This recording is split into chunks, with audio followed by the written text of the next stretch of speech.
The United States of America has officially begun the maritime blockade in and around the Strait of Hormuz, one of the world's most critical energy shipping routes. US President Donald Trump has warned Iran that any fast attack ships approaching the blockade zone will be immediately eliminated. More than 15 US warships are in place to support the operation. Trump claimed that Iran's navy has been, quote-unquote, completely obliterated, saying more than 150 vessels have already been destroyed.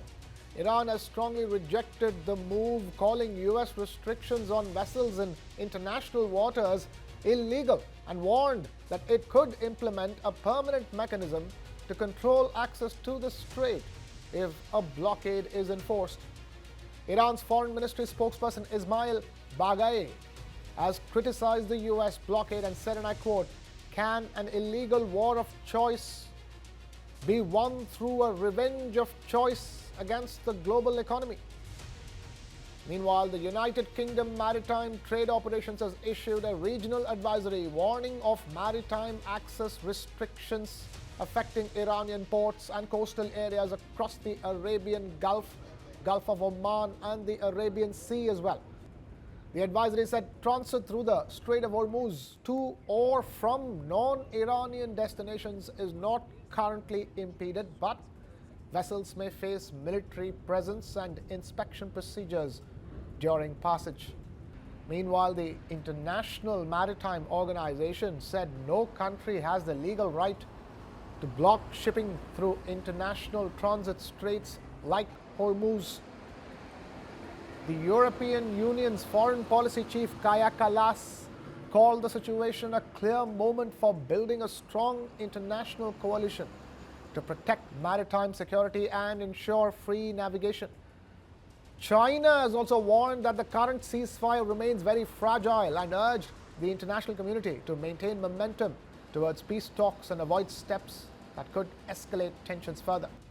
The Strait of Hormuz carries nearly a fifth of global oil trade, making the latest developments a major concern for global shipping and energy markets.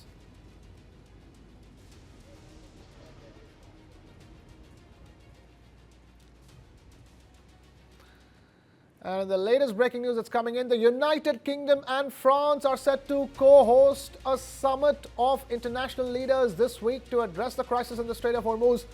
Britain's Prime Minister Keir Starmer has announced this. Speaking in the House of Commons, Starmer has said the summit will be held together with France's President Emmanuel Macron and will bring together dozens of countries to safeguard freedom of navigation in the strait.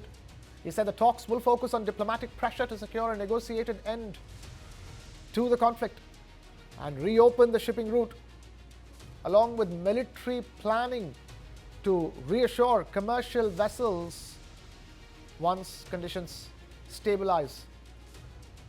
Starmer has described the current ceasefire between the US, Israel, and Iran as welcome but highly fragile.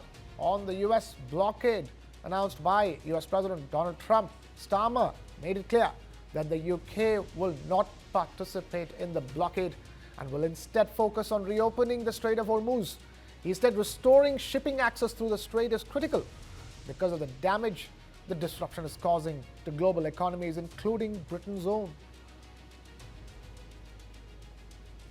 I can confirm today that together with President Macron, I will convene a summit of leaders this week to drive forward the international effort we have built in recent weeks, bringing together dozens of countries to ensure freedom of navigation in the Strait of Hormuz. The summit will be focused on two things. First, diplomatic efforts to bring pressure to bear for a negotiated end to the conflict and for the strait to be opened. Second, military planning to provide assurance to shipping as soon as a stable environment can be established. And let me be very clear, this is about safeguarding shipping and supporting freedom of navigation once the conflict ends. In relation to the blockade, let me be clear, as I've been already in the last day or so, that we are focusing our efforts on opening in full the Strait of Hormuz because of the damage it's doing to economies around the world, including our own economy. That is why we've been working with other countries at various levels, and we'll bring them together in a summit later this week. And we, the UK, will not be joining the blockade that the President announced.